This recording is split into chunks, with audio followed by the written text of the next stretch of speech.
பிள்ளைகளுக்கு பிரமாணம் மேலே பிரமாணம் போடுங்களேன். உங்களை பார்த்தால உங்களுக்கு என்ன செய்யாது? இப்படி எரிச்சலாக வரும்.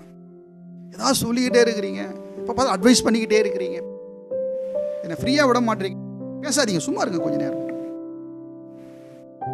பிரியாணி சாப்பிடுப்பா சொல்லாதீங்க, சொல்லுவாங்களா? ஒரு முறை தானே சொன்னீங்க, இன்னொரு முறை சொல்லியிருக்கலாம்லன்னு சொல்லுவாங்க. அனுபவிக்கக்கூடிய காரியங்களை சொல்லும் போது இனிக்கிறது, சட்டங்களை சொல்லும் போது கேட்கக்கூட முடியவில்லை. ஏன் கெப்பாசிட்டி இல்லைன்னா அந்த அளவுக்கு இருதயம் எப்படி இருக்கிறது? ரொம்ப கடினமான இருதயமாக, மோசமான இருதயமாக, திருக்குள்ள இருதயமாக, ஏற்றுக்கொள்வதற்கு சம்மதிக்க முடியாத நிலையில் அந்த இருதயம் இருக்கிறது. பாவம் அந்த இருதயத்தை அப்படி ஆக்கி வைத்திருக்கிறது. தேவன் கிறிஸ்துவுக்குள்ள என்ன செய்கிறார்? முதல்ல பிரமாணங்களை கொண்டு வந்து வரிசையாக அடுக்கி விடாம அந்த இருதயத்தை முதல்ல புதியதாக மாற்றி விடுகிறார்.